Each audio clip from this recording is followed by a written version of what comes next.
up, family? We are back at it again. Another Friday.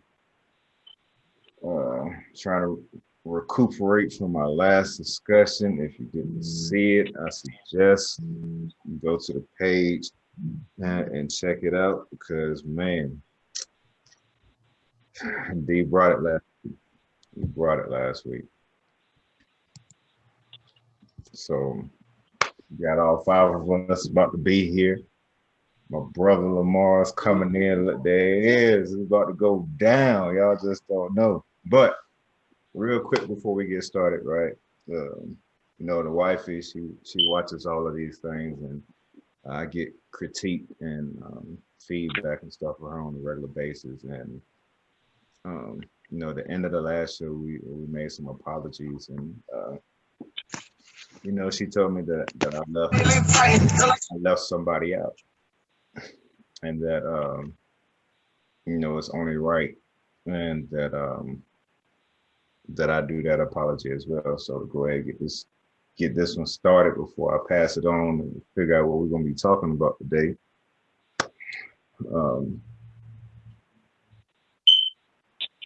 For those of y'all that might not know, I've been on the aisle a couple of times or whatnot. And that original one was basically out of revenge and to cause strife. And at the end of the day, I was wrong all the way around. All the way around. So until my first wife, I definitely apologize. And I hope that you see it in your heart to forgive me as I have forgiven myself. Because it was unnecessary. I was young, dumb, and definitely in my emotions during that particular time. And so, man, I really don't know what more to actually say. And quite honestly, it's one of them conversations that need to be had face to face. And so, if and when we cross paths, just know it's coming face to face. But with that being said, or whatnot, it's been a interesting day. Interesting day. Fast paced. I don't forgot a whole lot of stuff. I know the wife was probably mad at me. I forgot to take the trash out this morning. I got people coming through tonight that more than what I actually anticipated. But it's been good. It's been real good. But we're gonna go ahead and jump into D. Let's get it. What are we talking about this week? Question of today. In your childhood, what traumatic experiences did you experience? And as a father, how would you ensure that your kids will not go through the same? Say it one more time. One more time. During your childhood, what traumatic experiences did you have to deal with? And now that I believe everybody on this page, just don't have to deal with the same stuff that you dealt with growing up. Traumatic experience. Okay, so first one that I'm gonna talk about is one that's definitely a divider and a taboo within our culture and community, right? But that traumatic experience for me was that coloration. And what I mean by that is the whole light skin versus dark skin type ordeal. I had issues, a whole lot of issues with my skin complexion, things of that particular nature coming up. I grew up in 80s, so we was different from this generation. We didn't have all the bullying and all that other good stuff, even though we were bullies. you know, but I call it accountability. But with that, like I said, I had a lot of issues with my complexion. You know, I always thought that because I wasn't light skinned that I was ugly. Um, and it was a battle, and it was a battle that really carried through the beginning of my adulthood. You know, it wasn't until probably my early 20s that I kind of came to grips with it, type of deal. And I can't even explain all the dumb stuff that I did in reference to that, you know. But as a father, you know, talking to my kids, getting them to appreciate, you know, who they are inside and out. My two daughters, I remember faithfully me and the wifey, you know, talking with my two youngest daughters, you know, Tay Tay, and it's chocolate, chocolate, you know, but she has the so-called good hair type of deal. And then you have Star, that's lighter than Tay Tay, a little bit lighter than Tay Tay, but you know, her hair texture is a little bit different. You know, and they used to burn me up. You know, like, you so cute to be dark skinned and stuff of that particular nature. I hate that. Hate it with a passion. You know, so it definitely had to have several different conversations with our kids, period, across the board. You know, even when my son came here, you know, there was issues there, you know, with it as far as the complexion. And the thing about it is, at the end of the day, you know, we still get seen as the same. You know, so, no, I can talk about it for days. I got another one that I'm gonna talk about, but I'm gonna let somebody else, you know, keep it going, and we just come back from there.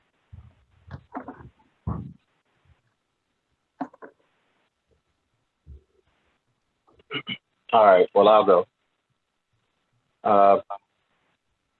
The trauma that sticks out the most about my childhood is my dad not wanting to be there for me. My daddy lived in the same city for most of my childhood.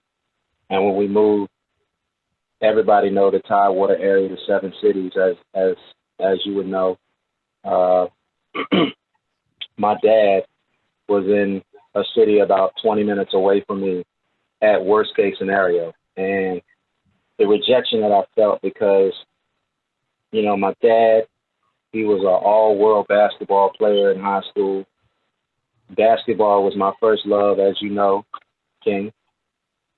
And my dad was, you know, everything in basketball. He averaged like 33 points. No, he averaged 30 points a game in high school. He wasn't like a penetrator. He was just a jump shooter. And you know, in basketball, most people that play basketball, they can drive to the hole, but not too many of them know how to shoot. Matter of fact, when we was growing up, we used to let them shoot. But and my dad loved video games. I remember when I can distinctively remember when I was 3 and 4 years old, he used to take me to this place called Flipper McCoy's. And it used to be a place where we played video games. It's kind of like Dave and Buster's today. And so my dad had video games and he had sports, in particular football and basketball, that he was passionate about and interested in. And I couldn't understand why, because I wouldn't come around asking for anything with my hand out. I couldn't understand why he didn't want to spend time with me and my brother, just on that level to connect. And I just felt completely repudiated. And the trauma that it caused me is I was always looking for affirmation from another man growing up, whether it be a coach or something, but I was overly seeking affirmation. Like, I do something, I have to ask, did I do that right? Even if I knew I did it right. I had no confidence in myself, even though people had more confidence in me than I had in myself. People would always tell me how good I was at basketball, but I didn't really have that self-confidence. I was riding on everybody's affirmation. And maybe the Most High knew that I needed that to get me to the level that I needed to get to. But it stopped when I got into college. But I was being broken down to be built back up as a man. And I wasn't getting that affirmation in college. And it was devastating because I knew I was doing well, but I just needed another male figure to tell me that I was doing something well. And so when we talk about growing up as single in a single parent household, especially if you don't have your dad, these are some of the daddy issues big time that I had to work through.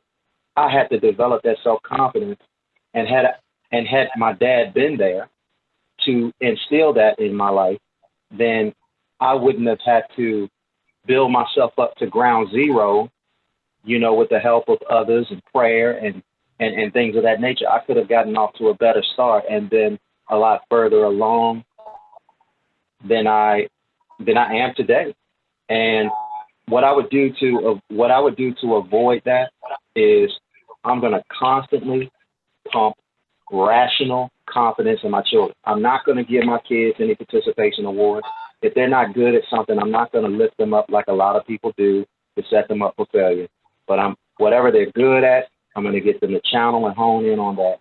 I'm going to speak life over them, be confident. And King, you know about critical thinking, situations and scenarios. I'm going to do everything I possibly can to flood them with situations and scenarios to make sure that they are off to the best possible start so that before they leave the nest, they know how to fly as best as possible. I got a question for you, real quick. How's your relationship with your dad now? Well, I got sick a few years ago, and he surprisingly showed up at the hospital. And so I was excited about that. We were talking, but it's like every 2 or 3 months he loses my phone number. He doesn't lose my brother's phone number, but he loses my phone number. And I would always hunt him down, and everything would be great. And I'm in a position where I can give to him and not look to receive from him.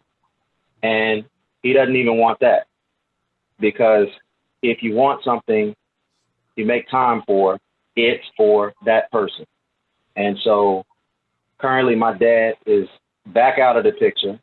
He keeps in touch with my brother every now and then, but it's non-existent, and it hurt, but you just kind of get used to the hurt. It's kind of like when somebody dies. You never get used to them. You never get over them per se. You just learn how to live under the new circumstances. And that's kind of the situation with my dad. You think you put everything into it? And I'm For asking, me? yeah, I'm asking this because,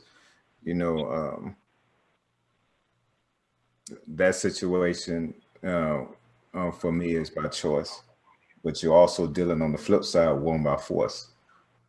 And what I mean is a relationship between you and your daughter. So do you think that you put the enough effort into pushing for that relationship, like the same type effort that you would want your daughter to push for you?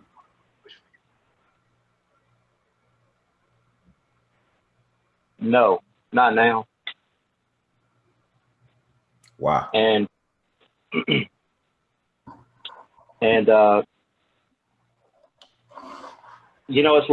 like my brother. Okay, so I'm the baby of 4, and so my mom would always tell me, make sure you call and check on your brothers and your sister. And I said, okay. Then after a while, I say, well, how come they never call me?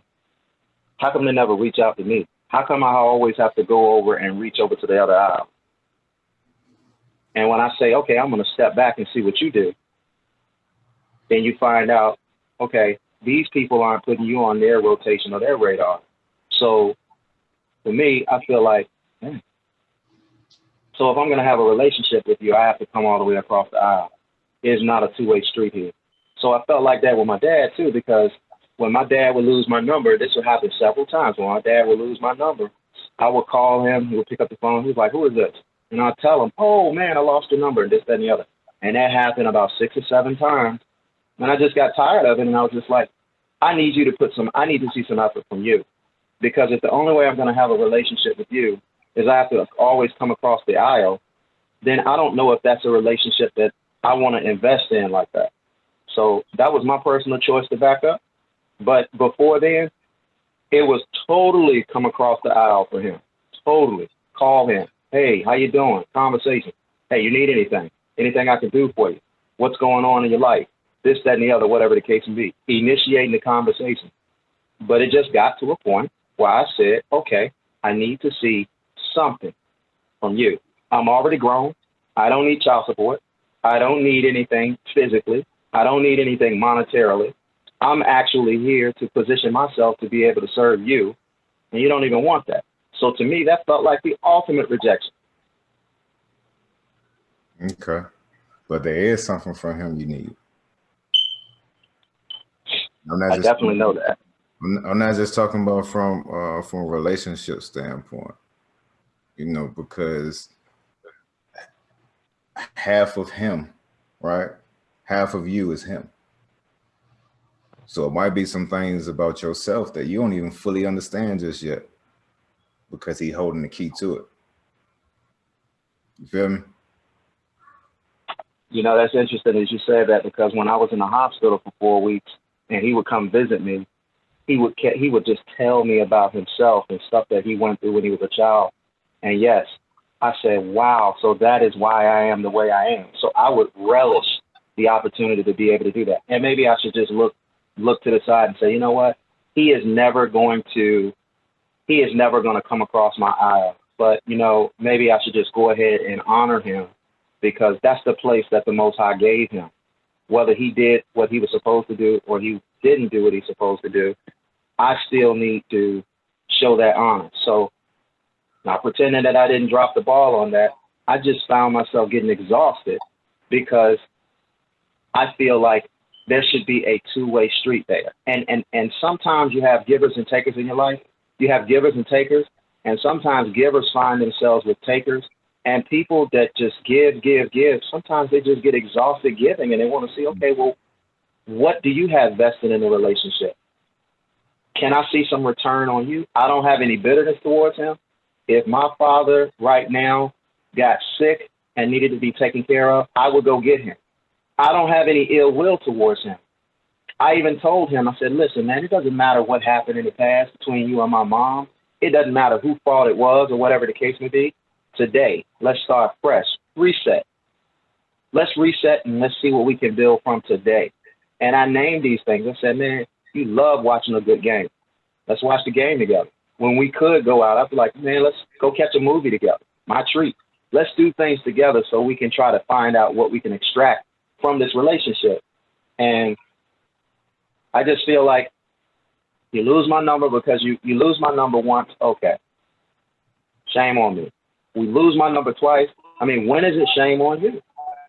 I need you to, like, if you know you have lost my number if you know you lost my number 6 or 7 times, how about when I give it to you, you write it down and you put it somewhere? So that's how I was thinking in the process. And I want to make sure that it's okay to be a giver, but I also want relationships in my life where people, without asking, are looking to sow into me as well. And I won't apologize for that aspect of it. Should I sober up and accept the responsibility of, hey, look, if you want to have a relationship with this man, you owe it to yourself to extract everything from him that you can, so you can learn about yourself, so you can be the best man. When you put it like that, yes, I do. But I have to battle that feeling of this, for the most part, is a one-way street in terms of what I'm receiving from him. And I'm not talking about the information, but I'm talking about a one-way street in terms of initiation. I feel you. I feel you. You know, I had the same issue, and what I'm gonna tell you is, and we're gonna move forward from here. But what I'm gonna say is this, right? I had the same type issues with my parents, right? Not exactly the same, but similar. I'm gonna use my mom for example, right? Love my mom to death or whatnot, but I used to have issues when it came down to my kids. You know, I got 90% of her grandkids, 90, right? But you know, I still got, even now to this day, I still got 2 of her grandkids that she's never seen before. Never, at all. You know, she get to see the other grandkids on the regular. Now, granted, I take my responsibility as far as she's in Virginia, I'm all the way out here in Colorado. But the way I look at it is, it's much easier for you to buy a plane ticket for one person versus me trying to buy a plane ticket for about 10. It don't even matter. You know what I'm saying? I'll pay for the ticket. I just want you to have some type of relationship, you know what I'm saying, with your grandkids, the same type that you have with the others, you know. And it got to a point where I'd be so hurt about it that I just joke about it. Like when Shane was born, right? I was like, this joker gonna be in kindergarten before he meet his grandma. And it'd be a joke, you know what I'm saying, between me and the wifey. This joker is in pre-K right now, about to be in kindergarten. Still ain't met her yet. They talked over the phone, all the other good stuff. I ain't been able to give her no hug, see her face, anything of that particular nature. And I had a whole nother kid after that, you know. And what I had to do was to prevent me feeling some type of way and it damaging the relationship that we do have, I had to let go of the expectations. Had to let go of the expectations. And it's a hard thing to do, especially when you know you right. You know what I'm saying? But for me, it's not about me. It's not about me. It's about what I feel like my kids need. And they need their grandparents just as much as they need me. You know, and that's been a stigma for my family. It's always been where my kids have been closer to the mother side of the family than they have been of mine, primarily because of how everything functions and operates. Don't like it being that way, but I just let go of the expectations in order to make sure that I can continue to build. But to stay on topic or whatnot, what you got for us, Chris? Ooh, man. All right. So I think I'm gonna go with a conversation that I've had with you, King, a while back, a couple of days ago, I think. And that type traumatic experience is one that didn't seem like a traumatic experience until I got to adulthood, because it didn't sound or look like what most people think of when they say absence. When I was coming up, I learned a whole lot from my dad, but I had to learn from a distance. And it wasn't that he wasn't there. It was just the attention that I felt that I needed during that time wasn't what was actually given. And what was funny about it was he went as far as he could to make sure that he was more present with us than the relationship he had with his father, because I don't think that they got close to the point where he wanted to be with his dad until he was near death. I didn't get to that point that I wanted to have with my father until I got to probably about the age of 22 when I joined the military.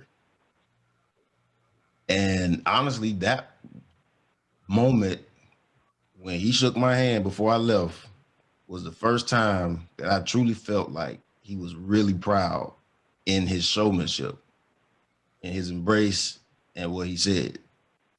It was all in his demeanor at that moment. But the funny thing about it is, this is what I mean when I say absent. When we were growing up as kids, we were preachers' kids.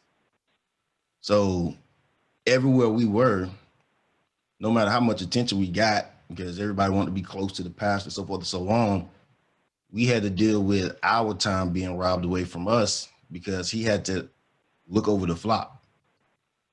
Everybody had a problem and an issue that required his attention and expertise, and in his role as the leader, that took from us. We was with him pretty much everywhere, even if it was church meetings, this, that, and whatever, but we never really had that impactful conversation where it's back and forth, kind of like what we do here. I didn't get to that point till after I got into the military.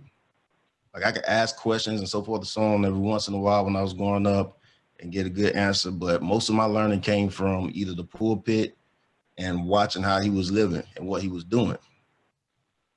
He did everything that he needed to do, but if you were to ask each child, you would get a different story as far as that interaction with him. So my traumatic experience was just that absence, in the sense of I didn't get that attention that I felt I needed during growing up. So me personally, I want to do that with my son. And the kicker is I have a larger hurdle, because my son, which he started out great, talking by 3-6 months, he was saying words, but after a few shots, the same thing that happened with his daughter happened with my daughter happened to him, whereas they regress. So now he has a touch of autism. So I have a hurdle of forming a relationship with him, because he follows me a lot. I come in the house, hey daddy, he'll come sit by me, be all up on me, crawling all over me, want to play and everything, but I have to wait until he gets to a communication hurdle, over that communication hurdle, where he can express himself without just making noises and actually communicate how he feels or thinks about certain things, before I can actually engage him in the way that I want to as a father to a son earlier on in life.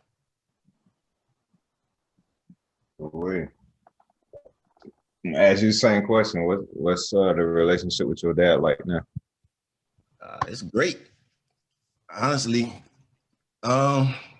I'd say this is the closest I've ever been. I do a whole lot. Every time I got some issues, I call him. Just like Lee was saying earlier, when he was saying, I found out more about myself after I got to that point where I was talking to him more, because things that I was saying about myself, or experiences that I was having, or how I thought or acted or dealt with stuff, he would tell me about stuff that he dealt with when he was growing up. So I can see a lot of myself in him, or a lot of him in me. I think that, I believe we'll all be able to agree, right, that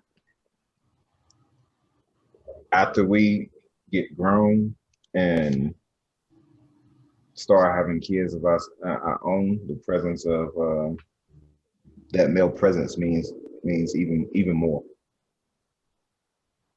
Even more, at least for me.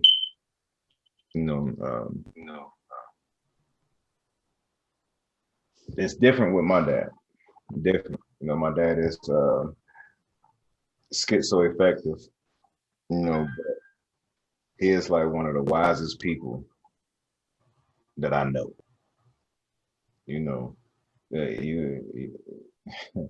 It's almost like living with Shakespeare. Or living with Shakespeare. He gonna say some stuff that you gonna have to dissect. But once you get it, it makes so much sense. It makes so much sense. But what you got for us, Deep? Mine's probably gonna be more on the brief side today. My experience is, as y'all know, from the past few weeks of us having these discussions, I had a biological father and a stepfather. We'll speak from the stepfather side. it's been numerous times we can be in the middle of an argument or whatever. And his go-to will always be, your own father doesn't even want you. And it used to strike me and my twin brother crazy, like, we know that he's not in this house with us or whatever, it's you. But coming of age, we like, what do you gain from trying to cripple kids' emotions by telling them that their father don't even want them?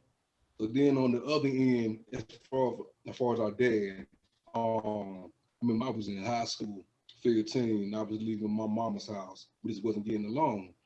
And my dad had the opportunity to let me stay with him until high school was over.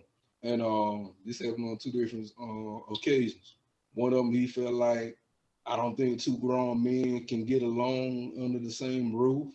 And plus, he felt like he was living in Durham at the time, I believe between Durham and Oxford or something like that. It was like, I just feel like Durham is not the ideal location to raise a child. But I'm like, you didn't try. Every opportunity that you had, you never tried. That's my issue. So whenever I had children of my own, or whenever later on in the year, whenever I finally become a first-time uncle, well, my thing is how I'm going to handle them is to know that you are never alone. You will never feel less than. You will never feel unwanted or anything of that nature. So I'm gonna ask you the same question. How's your relationship with your biological dad? Man, it's about the same that it's always been over the past 36 years. Whenever you'll get a phone call or whatever, the phone call only lasts about 2 minutes. It's never anything of any substance. Just a, hey, how you doing, checking up on you, stuff of that nature. But like I said, it's never anything substantial. When's the last time you sat down with him face to face and tried to figure out what the issue is? We never had a face-to-face conversation, but I did talk to him twice. It was a negative and a positive experience. I believe in Missouri, we had a conversation where we talked for about 30 minutes or so. I forgot all the ins and outs of the conversation, but I know the most recent was a few years back too. This is when I was knee deep in doing music, and I had invited him to a show. It was in Raleigh. He showed up in Fayetteville. I don't know why. And instead of calling me, asking me how it went, he called my twin brother. And my brother, he holding the phone like, I'm not the one performing. What you calling me for? And he didn't call me until about 2 or 3 days after the fact. And I hung the phone up first after we finished talking. And then I called him back. I said, let me ask you this question. What made you call my brother instead of asking me how did the show go? You didn't even say that you was in the wrong place, you won't go make it or nothing. I'm like, we're not 5 years old anymore. Either you can come or you not. I'm like, ain't nobody gonna sit up in the room and cry about it. And he was like, oh, my bad or whatever. He thought it was supposed to be in Fayetteville. So he got into one of the things, he started calling all his friends and family. He was like, man, my son, he blew me out, blah, blah, blah. I said, and he was right. I said, I know I'm right. But it's not the fact of being right or wrong. It's the fact I'm like, when are you going to take accountability that we're not kids anymore? It's a certain way for you to go about doing stuff, and you don't do it. So it's a reason why I've been asking everybody, these questions, right? And really, for me, it's somewhat out of fear. Lee, I know you can identify with me because, our situations is very similar in reference to our daughters. But, I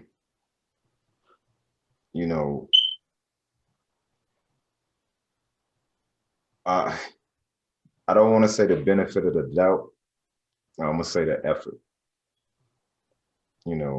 For me, I do a lot of this stuff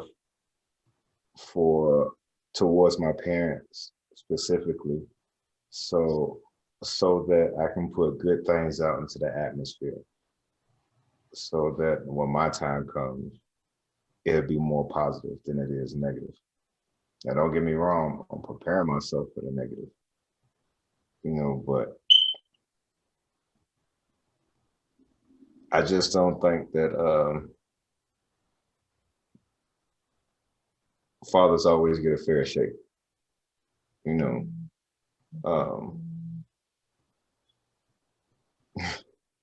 Especially how it's played out in society, right? Not just in society, but in the media. You know, granted, you know, ain't none of us perfect, but I know how I feel when I disappoint my kids, right? So I can only imagine. Well, I can't even say I imagine. I know exactly what it feels like, you know, because I know how I feel not being able to see my daughter on a regular basis. You know, and I understand situations and stuff is different. You know, it's different when you have a choice versus when you don't have a choice, type of deal. But the same way that I talked about in the book in reference to having emotions, right? A lot of men don't feel like it's cool. They won't never feel like it's cool until we as men let them know that, you know, it's okay. And they've been given permission. You know, I feel the exact same way about some of these absent fathers out here. You know, I feel like that maybe, just maybe, a lot of them feel like it's too late. And they won't really try until we let them know that it's not too late.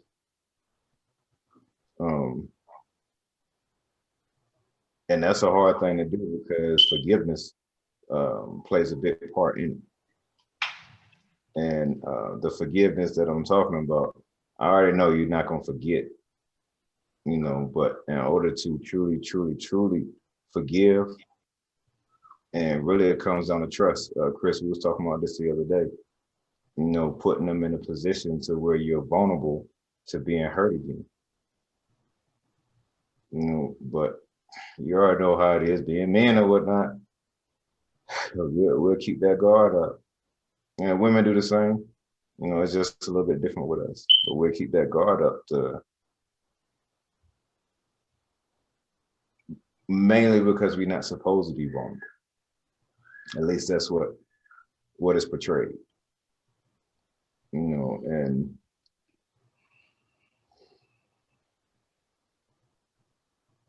like I said, at the end of the day, you know, regardless, I do it, like I said, based off my fear.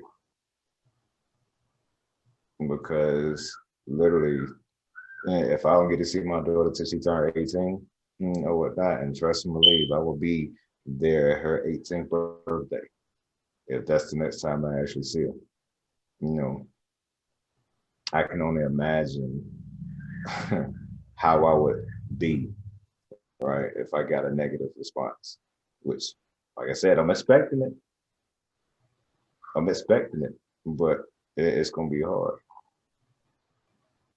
especially knowing everything it is I've been through, or whatnot, the nights and everything else of that I talked about before in the previous videos. I know exactly how that's going to make me feel. I'm not saying that I'm going to keep trying or I'm going to give up or anything of that particular nature or whatnot. It's going to be like that until I break that wall down. But everybody not built like that. Just not at all. Lee, you look like you're trying to say something, but you're on mute. Can you hear me now? Yep. Okay, sorry about that. Okay, so what I want to say is I different because of the society that we're in and because this is such a common theme among our community, because 80% of children in our community that are being born, over 80%, are born to a single family home. And we'd already got into why, to you know, the particulars about that. But I've seen different perspectives of it. So I've seen both ends of the spectrum of it. I've seen, without putting any names out, okay, I've seen people that are in my family, relatives, that go through that. One person that I'm thinking about in particular, okay, he has a child, and some things happened in his life that didn't go really, really well. And so I always say that that a man has a kryptonite just like a woman has a kryptonite. A woman's kryptonite is her emotions. A man's kryptonite is his pride. Okay? Because the good book says there's 3 abominations to the Most High. And one of those is the pride of life. And when you talk about the pride of life, a lot of times your pride will prevent you from doing what you ought to do. And some things we swallow pride with, and other things is more difficult to stomach. But I literally saw this guy who is in my family go through a breakdown in his personal life, and he shut down everything, including his child. And that's, I think, a lot of times what happened, because the market value for men is what can you provide and how can you protect. And when the means of that is shot by a man, whether it's voluntarily or involuntarily, a man can sometimes go into a shell. And even if it's not the right thing to do, he'll shut everything off. And I watched this guy, his child was calling for him, pleading for him, wanting to speak to him. And because this guy had a hard time looking his own self in the mirror, he couldn't take looking his own child in the mirror. Looking at his own child. And so years and years went past, and that child, the sun rose and set on this. The sun rose and set on this guy, on his dad, and this child just eventually grew to the point where, my dad isn't going to come around. He's not going to try to have a relationship with me. And then the child just became disinterested, and the child went off to go and do great things. And so, and that's a common thing. You got everybody that is on this call and everybody who is, watching the show probably knows someone or themselves personally, if they're a guy in particular, know about that pride. And if you don't check that pride, or you don't have others around you to help you redirect that, just like the conversation we just had when we were introducing what was the trauma. And when I went and I talked about mine in particular, sometimes we need accountability partners that's going to hold the foot to the fire and say, look, I understand how you feel and how you've arrived to that conclusion, but the picture is bigger than yourself. And even though I'm big on the proponent of, everything is bigger than you, sometimes just by nature, we slide back into it's me. It's me. This is how I feel. This is the problem that I have. And then next thing you know, you end up becoming a product of what you're not even trying to sell. I agree. I agree 100%. It's, I should have known that as far as traumatic experiences, that this was going to be a hot topic, because at the end of the day, fathers are needed. We talked about it in the first couple of episodes. We know that we are needed because we know how much we need our fathers. It's as simple as that. I couldn't imagine literally not knowing who my father is. Despite all the struggles as it pertains to our relationship or whatnot, I gladly embrace him. Because at the very least, I get to see. Even if we don't get to talk the way that we should, at the very least, I get to see. I get to see exactly what it is that he does or whatnot, and things within myself triggers, as well as within my kids. You know, so it's a lot. It's a lot. You know, I did want to talk about one other traumatic experience, and I think each and every last one of us will be able to identify with it. You know, and that's the first time I encountered racism. I remember I think I was about 8, maybe 9 years old. All right. And I spent the summer, I started my own little business, you know what I'm saying, cutting grass, things of that particular nature. And I wasn't doing it. You know, I always thought outside of the box, always, even as a kid. So, you know, I didn't want to get rejected by simply asking people that I know cut their own grass. So what I did was I went around, I found the houses that were for sale, and I would take down the number of the little real estate agency, and I would call them and be like, hey, you know, I cut the grass at this address right here, front and back for $20.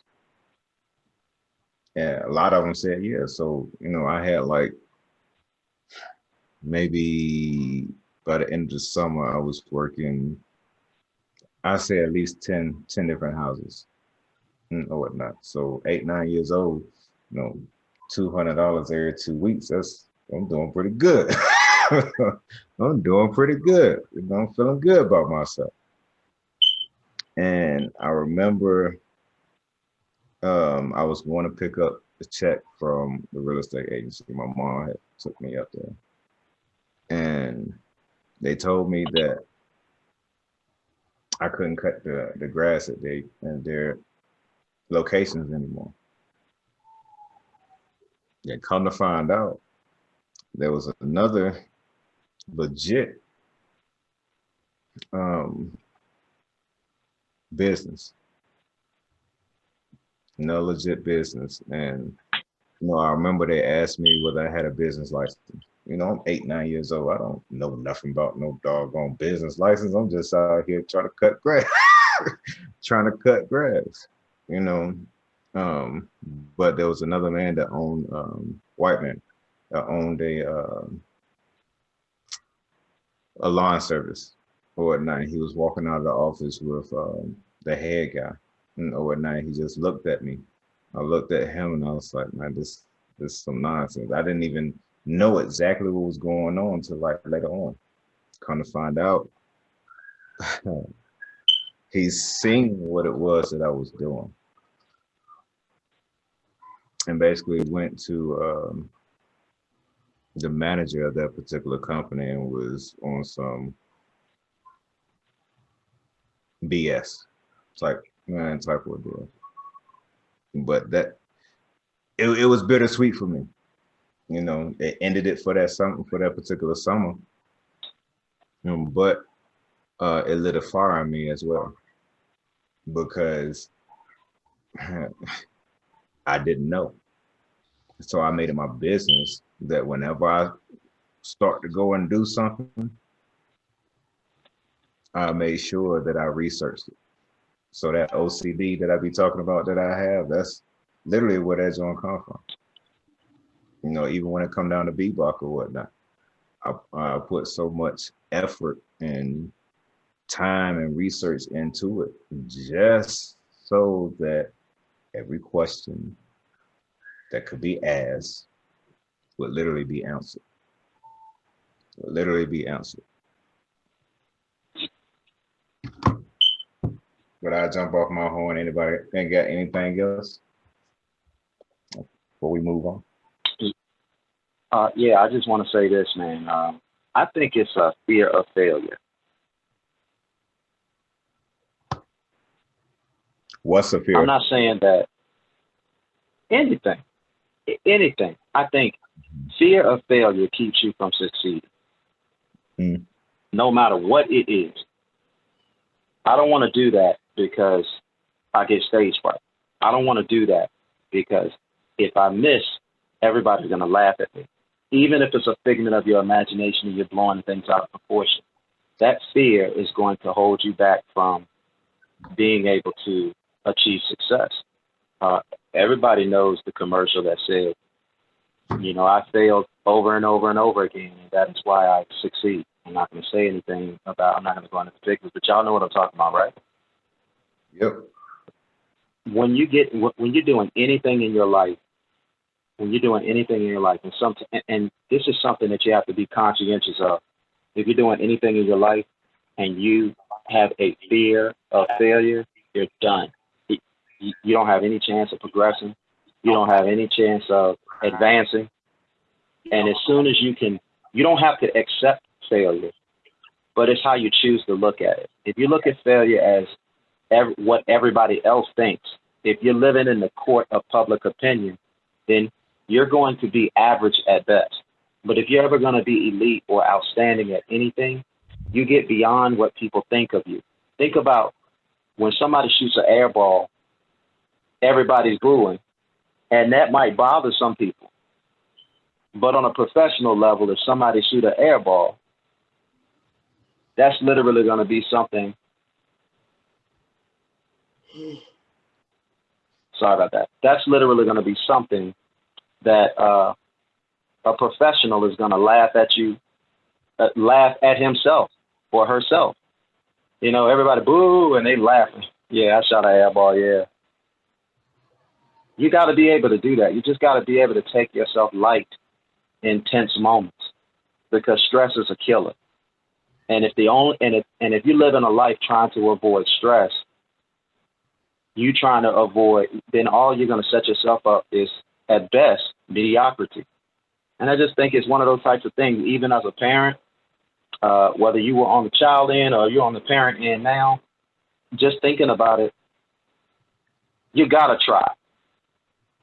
And maybe you do have to just have to set aside the expectations of other people. You said it right, King. Set aside the expectations from other people and just say, look, I'm going to do this because I know it's the right thing to do. And I'm not doing it because I think that I'm going to get some kind of merit or reward. I'm not doing this because I think, you know, the mother of my child is going to come to her senses. I'm not going to do this because I think my child is going to come to their senses and say, wow, I'm grateful to have you. But it's just what we were designed to do. And I know as men, especially in this society in particular, the infrastructure of this society has been put together by men, but men are now castaways. It's like we live in a first world country now where it's like, thank you for getting us here. We'll take it from here. And we just have to accept that as men, that's how people are going to look at us. And we have to just try to make sure that we understand that we're not doing it for people. We're doing it because it is the right thing to do, and that the rewarder is going to reward us in the due season. And it may not come from the person that you help. The person that you might help, they might spit in your face. I remember one time sitting down with my daughter and talking to her, and I hadn't seen her for years, and I got an opportunity to be around her. And she just sat there and she said things that would shock you, that a child would say to an adult. And it was humiliating. But I remember during that particular time, my wife was telling me, no matter what she say, no matter what happens, no matter what you do, you make sure you leave it all on the table, and you make sure that you try. And then you know what? It might not register right away, but one day she's going to recognize the reality of the situation. And I think that's what we got to do.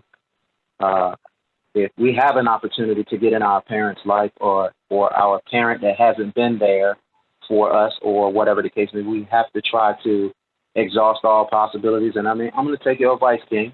I'm going to pick up the phone. I'm going to call my dad today. I don't have his number, but I'm going to get the number from my brother. I'm going to call him, and I'm going to write that down. I'm going to put it on my wall. Don't expect anything from him, but make sure you pour out to him, because I need that. I need the stuff. No need for me to struggle in my life, not understanding 23 of my 46 chromosomes. because I got an ego problem with my dad. You know what I'm saying? Yeah, I feel you. I feel you 100%. I'm happy for it. Make sure offline you hit me up and let me know how that went, man. Let me know. You know, and like I said before, you know, I don't want to say the benefit of the doubt, you know, because it just is what it is. But we need to change the narrative on this thing. You know, we need to change the narrative on this. You know, that's for everybody out there. You know what I'm saying? That whether it's your father, whether it's your mother, whether it's both of them. You know what I'm saying? Those are two individuals that came together, whether it was just for a night or whether it was for a season or not, or whether they still together right now. You know, and those are the people, the individuals that the Most High, Allah, the universe, or whatever it is that whoever it is that you actually believe in, saw fit to bring you into this world. And I'm a firm believer that everything happens for a reason. Everything. You might, you never know, it might be some healing that needs to be done with those individuals, and you might be the source of their doggone healing. You know, and don't get me wrong, you know, it's a big pill to swallow. Big pill to swallow. You know, because ain't none of us asked to be here at all. Not now one of us. You know, like I said, it's necessary, but we have to change the narrative on that. You know, the reality of it is, you know, even though you see it a whole lot, and the whole concept of the deadbeat dad type of deal is not as common as we would like it to be. It's more common to have households that are blended, I would say. You know, but believe it or not, the melanated man leads the way as far as fatherhood is concerned. There's studies out there that you can go and look up, and it would literally it show you. We spend a lot of time with our kids. We love our kids. You know, but this is what I mean about accountability. And us men being accountable for each other. You know, it ain't just me being accountable for my friends or my inner circle or not. Lo and behold, my family is my inner circle too. You know, so I need to hold them accountable as well. And I say put the pressure on. Let's change the narrative. Because if it's only I say 30% of so-called deadbeats that are out here, whatnot, let's take that joint down to 5%. Force the issue. Force the issue. You might not want to actively be a part of my life, but I'm gonna actively be a part of yours, whether you like it or not. Tough love, baby. It might be. That's powerful. I like that. Say that again. You might not want to be a part of my life, but I'm gonna be a part of yours, regardless of whether you like it or not. It's tough love. I don't care if it is hard for you to look at me. I don't care if it is. And maybe we need to let them know that. Yeah, for real. Even if it's hard for you, if it's hard for you to look at me, you're gonna have to deal with it. You're gonna have to deal with it until you get over it. But start looking at it like you have something in you that I need, and you're not gonna be able to get rid of me until I get it. Change the narrative on the oh man, he on his deathbed. Let me go see him. No, not at all.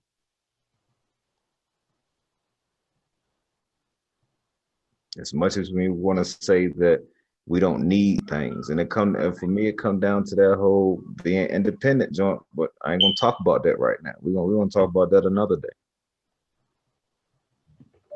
But it's okay. It's a necessity.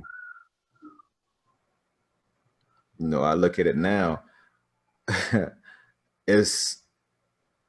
I can't even go back 3 generations with my family. Like literally. I got my mama and my dad. I know my grandparents. Even though I didn't meet all of them or whatnot, because I didn't meet either one of my grandfathers or not. But I can't go any further than that at all. That's history about who I am that I don't know.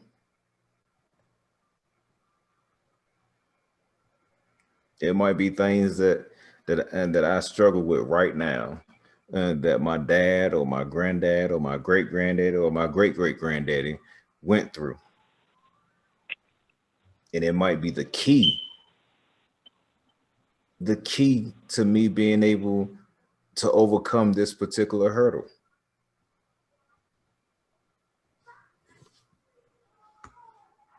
So I just feel like we have to change the narrative on it, period. And it starts with us men at the end of the day. It starts with us men. If we gonna be the leaders of our community, of our household and everything else, we need to lead in every aspect. So going down these tough roads or whatnot, grab them by the hand and let's walk it. Let's walk it. And you never know, you know. The grass just might be green on the other side. You won't know until you try.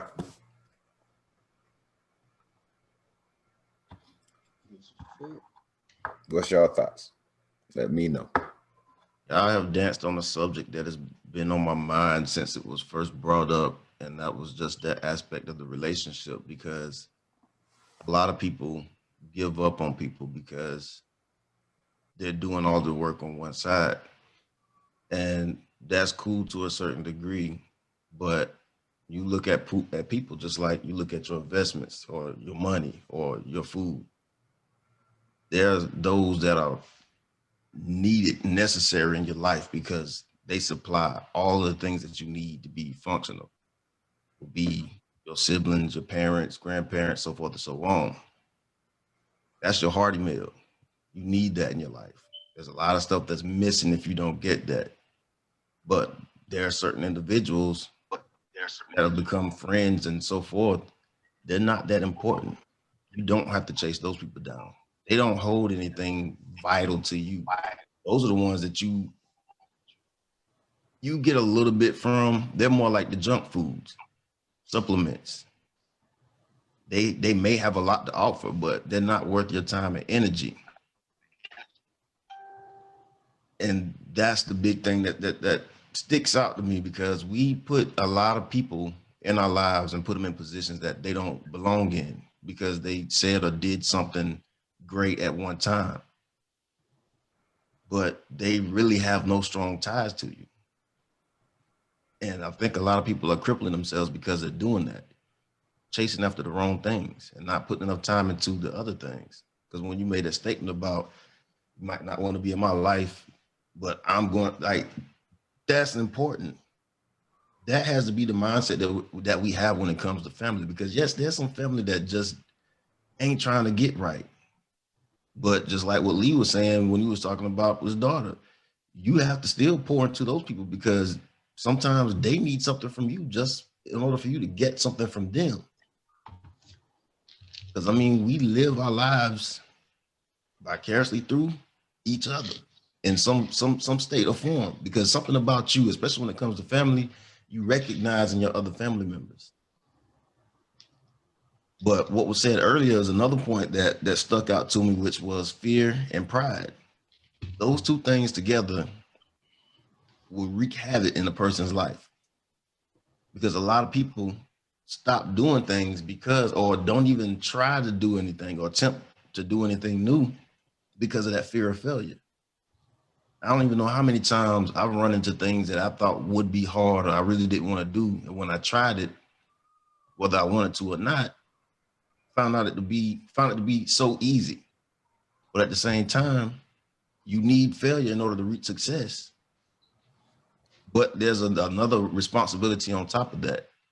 And a lot of that is in what's needed in our community. We have to be apt to teach and apt to learn, because the only way that we can grow from failure is by hearing and learning from somebody who's either been through something or knows something about what you're trying to do. Now, the pride aspect would keep somebody back or behind or off of what they're needing to do, because pride will tell you that you don't need to hear this from this person, or that person can't teach you nothing, whether it be who they are in relationship to you or just how you view them, whether they're someone younger than you or you see them as an old fool. So fear of failure and pride are two different things that together would kill a lot of stuff in our lives personally. I agree. My apologies. I had to step away for a second. The young one was going off on his siblings, and mommy not here right now, so he gonna join us for the rest of this conversation. You cool? Say hi. You gonna say hi to your uncles?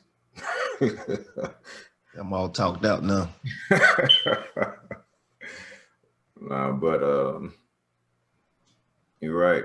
You know, that fear and that pride is something else. And believe it or not, that fear and that pride is what drives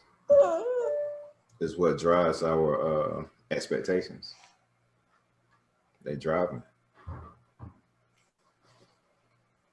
You know, even when it comes down to our expectations of selecting a mate. You know, some of the things that we look for is based off of some of the hurts that we've encountered. Mm-hmm. You know, and the very thing that you might need, you know, it might be the best individual for you at that particular time, just for the fact that they don't necessarily meet your expectations. You let it pass you by. Let it pass you by. And that's something that we don't do.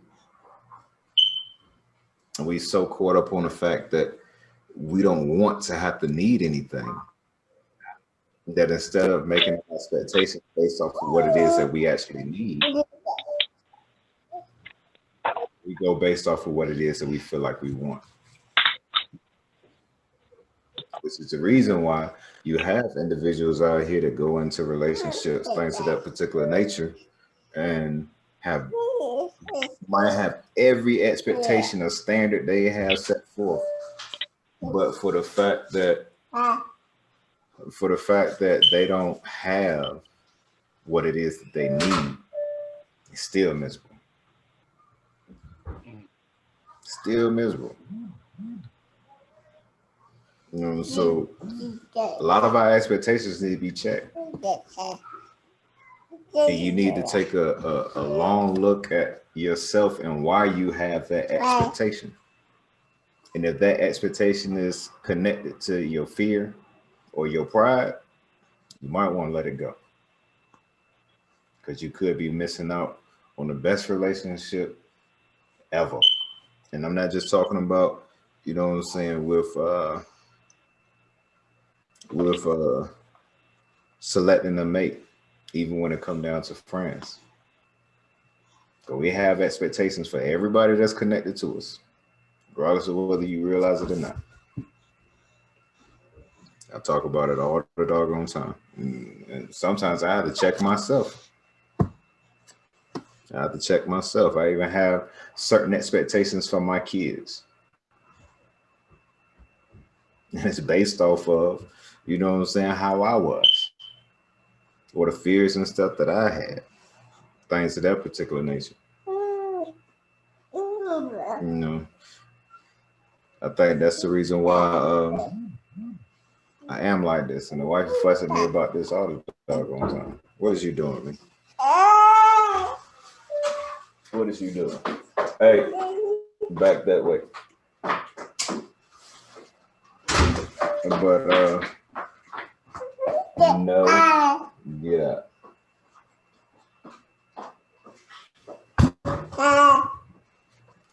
All right, the wifey back now.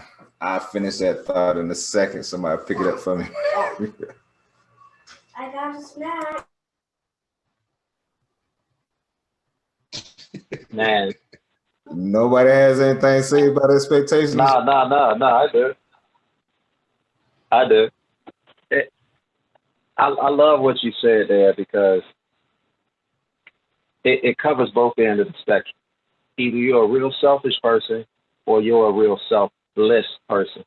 And that relationship with your mother and that relationship with your father, although they are two totally different types of people, they're equally important, because because the only chance you have of a semblance of peace in your life is you're going to have understanding. See, the confusion in your life comes from you not understanding. They can't reside in the same place. So if you even a selfish person and you have that type of relationship with your father that maybe some of us, like myself, have, even if you're being selfish, you're doing yourself a disservice by not trying to reach for that relationship, extract what you can, and keeping your eye on the prize. Because the only semblance that you're going to have peace in your life is you're going to have understanding. And how can you get total understanding? And this goes out to me, people like me. This even goes out to the child that doesn't understand, that need to get understanding.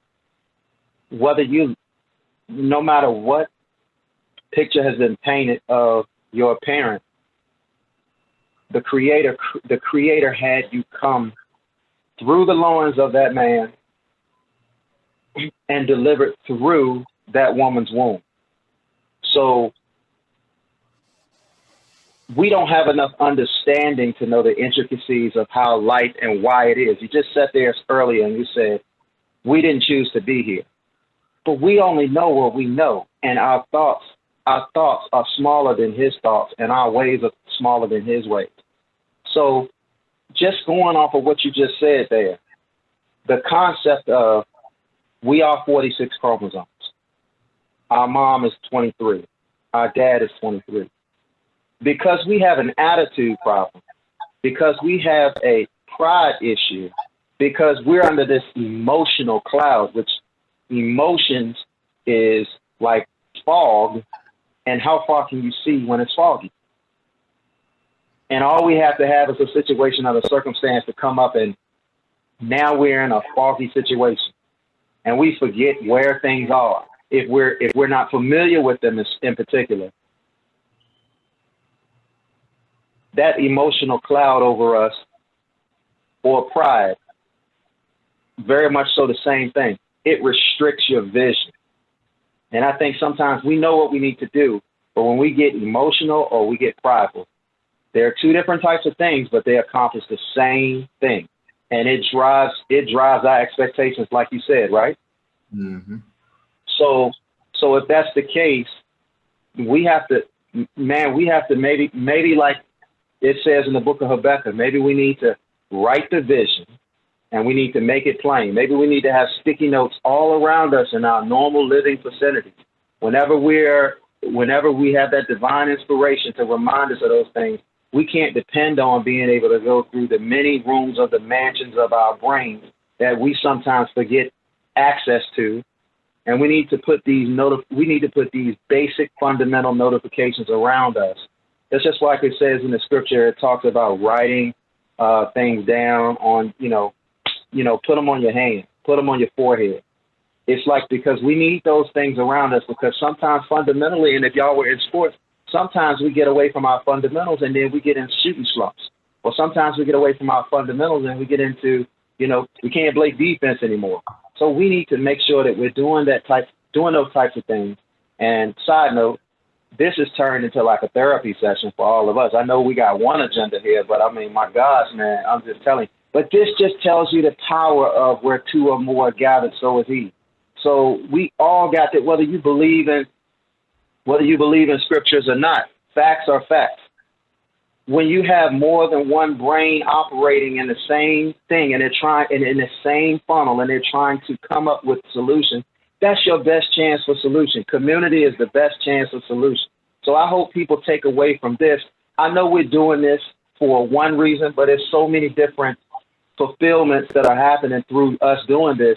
People are going to start seeing, man, it don't take 50 people getting together. It doesn't take 100 people getting together. Man, revelation. I look forward to Fridays because revelation comes from us just being together and speaking to each other.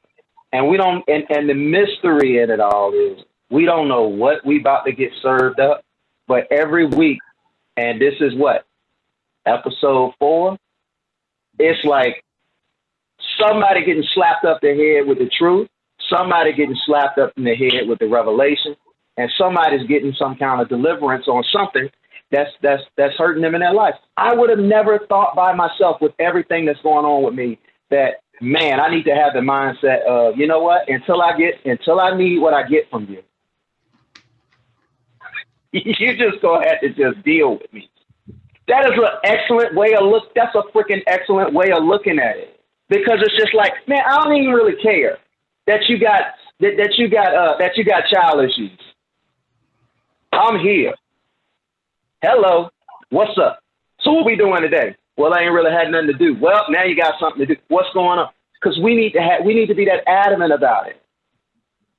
We need to be like, yo, I'll see you tomorrow. Yo, I'll call you tomorrow. Look, I'm gonna wait. What time you trying to wear up? What time you trying to what? We need to have that kind of persistency. Like, man, God darn, now I know I wasn't in your life, man. You worsen. Well, I'll get used to it. We need to have that mindset, man. And it's perspective. Because, I mean, just like you can look at a glass half empty, you can look at a half glass full. One is a positive look at that glass. One is a negative look at that glass. And what you choose, no matter what happens in your life, you got to know two things in your life. If it happened to you, or it is happening to you, as unfortunate as it may seem, it's a greater picture for why it's happening to you. The topics that we talked about last week, nobody should go through some of the things that we went through and others that are listening to this went through. But the greater power saw you as the finished product, and they know what you needed to go through. They know what you needed. They know what you needed. And so because they know what you needed, you have to trust the process, that it's not about how the race is going. It's about what the finish line is going to be when I cross that mud. You feel me? All right, I'm going to shut up, sit up, get on the soapbox. God will never give you more than what you can bear. That's it. That's it. And you got to look at it like that. Okay, so here's the situation. I don't really like the situation, but it happened to me. So I was elected. So I was built for this. So now I need to calm myself down. Yes, it's a storm going on in my life, but everybody and their mama know the calm part of the storm is the eye. I need to find the freaking eye of this storm, locate it, and move accordingly. So I'm not affected by the noise, because my perspective has to be above my reality. Because if I look at my reality, what's that guy that just killed himself in Larry Nassar or whatever his name is? He just killed himself in prison. Okay, I know his future looked bleak, but he looked at the situation. He could have chosen to look at the situation negatively, like he did to end his life, or he could have chose to look at the situation positively. Look, I needed help and I didn't do what I needed to do. I'm here. I'm going to find my peace right here. Because that's what some brothers and sisters got to find their peace is in prison, right? You know that. Some people are fools and maniacs out here in this world, but they get in, but they get in confinement. They get on punishment. They find themselves stripped of. And then that's when they get their revelation. That's when they get their peace. Mike Tyson said, all of that money that I had, all these people pulling on me for this. He said, man, I've never been so happy since I've been broke. Sometimes that's how it's got to happen. So instead of looking at the situation and say, why me? We should look at the situation and say, I was thought of enough to be elected for this situation. And if I go through my situation correctly, the way that I'm supposed to go through it, how many hundreds, thousands, millions, billions of people can experience this through me and avoid going through it? Because that's what wisdom is. Wisdom is not going through something and being able to receive it.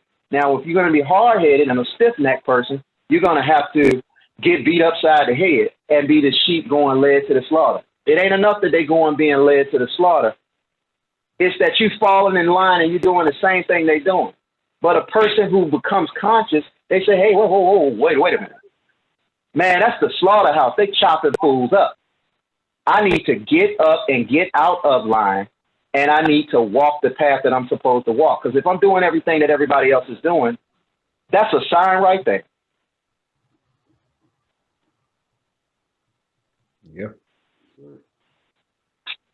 Well, Chris, you look like you got something on your mind. I'm trying my hardest to hold out right now because I know I got to get these kids in a little bit. I don't want to flip any subjects and then it go a whole nother way. I know that's bad. I shouldn't be robbing the people like that, but there's just so many different things that could be said or done. I don't know. Maybe we'll have to record another one offline. But there's a lot of stuff in a lot of the stuff that we're saying. Because when Lee first started talking, one of the biggest things that was in my mind during that time was that realization of fear, because a lot of people don't ask themselves, what am I afraid of? Because sometimes it's fear of failure, and then other times it's just fear of something in general. But they never search out what they're actually afraid of, why they're afraid of it, and conquer it. Because the only thing about fear that's great is conquering it. Because for one, it doesn't belong to us. It's not our nature to be fearful of anything. So why are we reacting in fear? Because the worst reaction when regarding fear is not overcoming it. You know it's not a part of your makeup. Why are you holding on to it? You're not taking opportunities because you're afraid of something. You're not answering or eliminating a threat because you're afraid of it. All of those things increase worry, because as long as it exists, it is a threat to your livelihood. It's a threat. Fear of failure makes you a threat to your livelihood if you're not going to go after or get over these things. Yep. Yeah, I like that. Conquer it. We got to conquer our fears, conquer our relationship with our fathers and parents, or whatnot. That's the best way to go. Best way to go. What's your thoughts, D? He over there responding to the comments on Facebook. I know he is. Yeah, my head killing me today. That's why I'm so quiet today.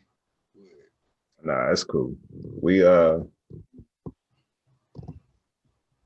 gonna go ahead and we gonna slow it down, get ready to close it out, because I know you got to get ready to go, Chris, here shortly. Well, you probably got about 20 minutes, so can't have you late picking up some kids at all. But we'll be back at it again tomorrow or whatnot. Hopefully Lamar will be able to hang out with us. I'm looking forward to tomorrow as well. Friday, waiting from Sunday to Thursday be the longest for real, for these conversations, man. But it definitely well worth it. It's definitely well worth it. If this your first time watching, you don't know or whatnot,